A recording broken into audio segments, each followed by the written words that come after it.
Dear brothers and sisters, greetings to you in the precious name of Lord and Savior Jesus Christ. ప్రియమైన సహోదర సహోదరులారా, యేసుక్రీస్తు యొక్క ప్రశస్తమైన నామములో మీ అందరికీ శుభములు తెలియజేస్తున్నాను. I am grateful to God for giving me this great opportunity to come before you with His word. దేవుని యొక్క వాక్యంతో కూడా మీ మధ్యకు రావడానికి నాకు దేవుడిచ్చిన అవకాశాన్ని బట్టి దేవునికి నేను ఎంతో ధన్యవాదాలు తెలియజేస్తున్నాను. Now people are facing hard times in their lives. ఈ రోజుల్లో ప్రజలు ఎన్నో కష్టతరమైన పరిస్థితులను ఎదుర్కొంటున్నారు. Especially living in home under lockdown, it is making people very difficult. మరి ముఖ్యంగా లాక్డౌన్ కారణంగా ఇంట్లోనే దిగ్బంధించబడి ఉండడం ద్వారా ప్రజలు ఎంతగానో ఇబ్బంది ఎదుర్కొంటున్నారు. Maybe last 21 days or more than that, so people are in lockdown. గత 21 రోజులుగా ప్రజలు లాక్డౌన్ లోనే ఉన్నారు. So few things God will allow us in our lives in order to have fellowship with Him, in order to rethink about our lives. కాబట్టి దేవుడు మన జీవితాల్లో కొన్ని పరిస్థితులను అనుమతించే దేవుడుగా ఉంటున్నాడు. ఎందుకంటే మనం ఇంకా దేవునితో ఎక్కువగా సహవాసం కలిగి ఉండడానికి, అదే సమయంలో మనల్ని మనం పరీక్షించుకోవడానికి. So just are we yielding fruits what God desiring from us? దేవుడు ఆశించిన ఫలాలని మనము దేవునికి అందిస్తున్నామా? So if we are yielding those fruits, we are thankful to God. మనం గాని దేవుడు ఆశించిన ఫలాలను గాని ఫలించిన వారం అయితే దేవునికి మహిమ కలుగును గాక. If you are not yielding fruits what God desired from us, we have to think and reconcile before God and confess before God and continue to yield fruits what God desired from us. ఒకవేళ దేవుడు ఆశించిన ఫలాలు కానీ మనం ఫలించలేని పరిస్థితిలో మనం ఉన్నట్లయితే కారణం ఏంటో మనం గుర్తెరిగి దేవుని ఎదుట పశ్చాత్తాపడి తిరిగి మనం దేవునితో మన సహవాసాన్ని సరిచేసుకోవాల్సిన వారంగా ఉంటున్నాం. I want to turn your focus towards the lockdown. Just what are things we are facing through this. ఈ రోజు మీ దృష్టి అంతటినీ కూడా లాక్డౌన్ విషయమే నేను మరల్చాలనుకుంటున్నాను. ఈ లాక్డౌన్ లో మనం ఎటువంటి పరిస్థితులు గుండా వెళ్తున్నాం అనేది మనం చూద్దాం. So because of lockdown, we are having privilege to be part of this great chain prayer. మనకి లాక్డౌన్ కారణంగా ఈ చైన్ ప్రేయర్ లో గొలుసు ప్రార్థనలో పాల్పొందే ఆధిక్యతని దేవుడు మనకి ఇచ్చారు. So let us turn our Bibles, book of Psalm chapter 18 verse 5. ఈ రోజు మన వాక్య భాగం నిమిత్తము కీర్తనలు 18వ అధ్యాయము 5వ వచనాన్ని చదువుతాము. Here also we can see psalmist was under lockdown situation.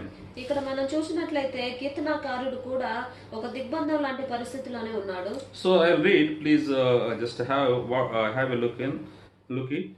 The sorrow of hell compassed me about, the snares of death prevented me. పాతాళపు పాశములు నన్ను అరికట్టగను, మరణపు ఉరులు నన్ను ఆవరింపగను. So here we can see that psalmist completely surrounded about the sorrows of hell, and also he was being just controlled by the snares of death. ఇక్కడ మనం చూసినట్లయితే కీర్తనకారుడు పాతాళపు పాశముల చేత అరికట్టబడి మరణపు ఉరుల చేత ఆవరించబడిన వాడుగా ఉంటున్నాడు. So he neither move any side nor just run away from that place. తన పరిస్థితి ఎలా ఉందంటే ఎటువైపు కూడా జరగలేని పరిస్థితిలో, ఒకవేళ ఆ ప్రదేశం నుంచి తప్పించుకొని పారిపోయే పరిస్థితిలో కూడా లేడు. That is the scenario each and every one of us facing maybe now. ప్రతి ఒక్కరం కూడా ఇదే పరిస్థితి గుండా మనం వెళ్తున్నాము. We thank God, we no need to worry about these things, but let us focus on Jesus for which purpose He allowed in our lives.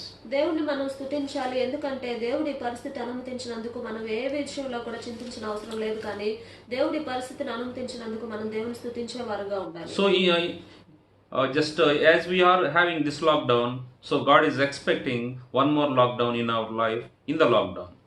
దేవుడు ఈ లాక్డౌన్ పీరియడ్ లో, ఈ లాక్డౌన్ దిగ్బంధ పరిస్థితుల్లో మన జీవితంలో కూడా మరొక లాక్డౌన్ కలిగి ఉండాలని ఆశిస్తున్నాడు. So this lockdown may be government implemented, but we have to have one more lockdown within the lockdown.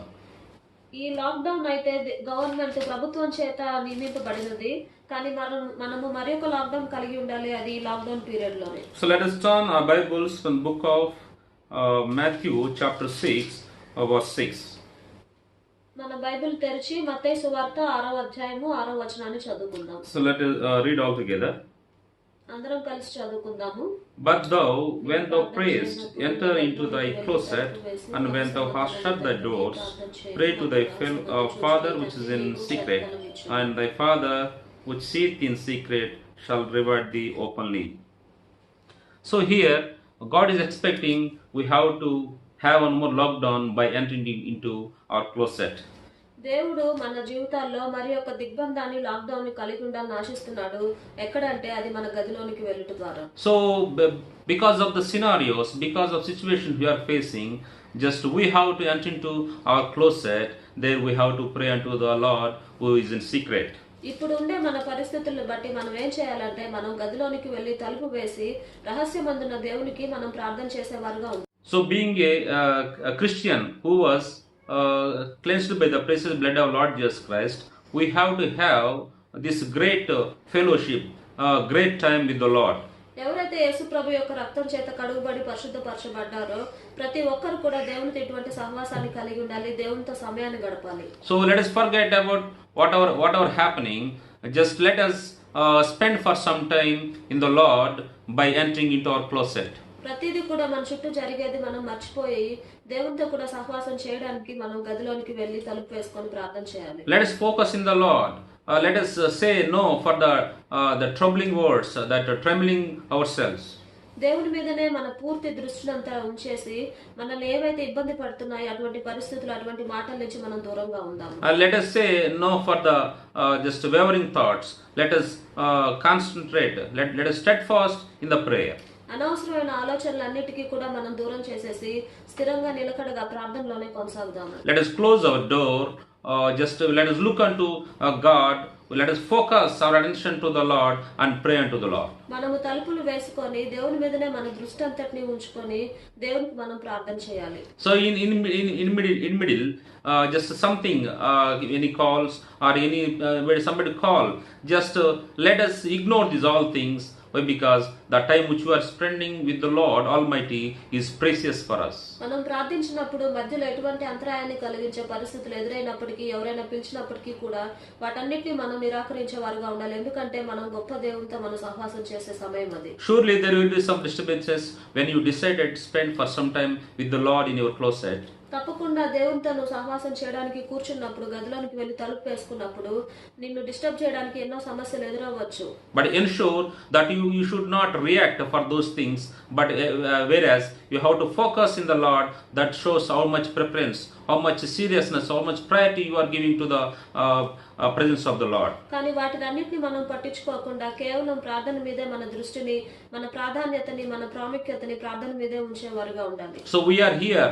God set us here to be prayer warriors in order to submit our supplication to the Lord. We have to cry unto the Lord in the most holy. ప్రార్థనా యోధులుగా ఉండడానికి దేవుడు మనల్ని సిద్ధపరిచాడు. పరిశుద్ధ దేవునికి మనం మొరపెట్టే వారంగా దేవుని ఎదుట కన్నీరు కార్చేవారుగా మనం ఉండాలి. So our God who is listening from secret, each and everything He will provide us. రహస్యమందున్న తండ్రి మనకి ప్రార్థన ఆలకించి ప్రతిదీ కూడా మనకు దయచేసి ప్రతిఫలం ఇచ్చే దేవుడు. His ears are very close to us. ఆయన చెవులు మనకు ఎంతో సమీపంలో దగ్గరగా ఉన్నాయి. The creator of heaven and earth is willing to hear your prayer and my prayer. భూమిని ఆకాశాన్ని సృజించిన సృష్టికర్త అయిన దేవుడు మన ప్రార్థనలు ఆలకించడానికి సిద్ధంగా ఉన్నాడు. Let us stop for some time. Let us cease for some time listening words of the people, words of the world. But let us hear the words of God alone. Let us pray unto the Lord. లోకంలో ఉండే ప్రజల యొక్క మాటలు, అనవసరమైన సంభాషణలు వినకుండా మనం చెవులు మూసుకొని దేవుని యొక్క మాటల వైపే దృష్టి ఉంచి దేవుని మాటల్ని మనం వినుగాక. This is the relation between the bride and bridegroom. ఇదే పెళ్లి కుమార్తెకి పెళ్లి కుమారునికి మధ్య ఉన్న సంబంధంగా ఉంది. In that closet, they will when bride is speaking with them, the bridegroom will listen very carefully what my bride is speaking. ఆ గదిలోనికి వెళ్ళి తలుపు వేసుకొని పెళ్లి కుమార్తె పెళ్లి కుమారుడితో మాట్లాడుతున్నప్పుడు పెళ్లి కుమారుడు ఎంతో స్పష్టంగా మరి చెవి దగ్గరకు వచ్చి వినేవాడుగా ఉంటున్నాడు. పెళ్లి కుమార్తె ఏం నాతో మాట్లాడబోతుంది అని. If you want to see deliverance, if you want to get free from these all things, but you have to have this closet experience.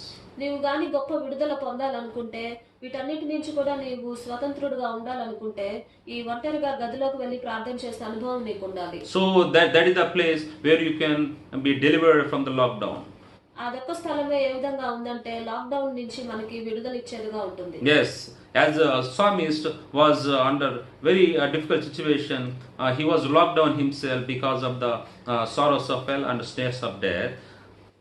కీర్తనకారుడు తనకుండే పరిస్థితిని బట్టి తను పాతాళపు పాశములు అరికట్టగను, మరణపు ఊరులు నన్ను ఆవరింపగనని ఏ విధంగా అంటున్నాడో తనకుండే పరిస్థితులను బట్టి, The same way you and me are going, just let us have one more experience of lockdown, within the lockdown, that is spending our valuable time with the Lord Jesus Christ. అదే విధంగా మనము ఈ lockdown సమయంలో మనం గదిలోనికి వెళ్ళి తలుపు వేసుకుని ప్రార్థన చేయటం ద్వారా దేవునితో మనం మరొక లాక్డౌన్ ని కలిగి ఉండి ఆ ప్రశస్తమైన సమయాన్ని మనం ఎంతగానో ఉపయోగించుకోవాల్సిన వారంగా ఉంది. That is the place where God will assign us. That is the place where God approve us to have spiritual liberty, spiritual free from lockdown. కాబట్టి ఆ ప్రదేశంలో ఆ తలుపు వేసుకున్నప్పుడు ఏం జరుగుతుందంటే దేవుడు ఆత్మీయమైన స్వతంత్రాన్ని, ఆత్మీయమైన స్వేచ్ఛని మనకు అనుగ్రహించి ఈ లాక్డౌన్ నుంచి మనల్ని విడిపించేవాడుగా ఉంటున్నాడు. So Lord may bless the scriptures. కాబట్టి దేవుడు ఈ మాటలు దీవించి ఆశీర్వదించుగాక. Praise the Lord. Praise the Lord.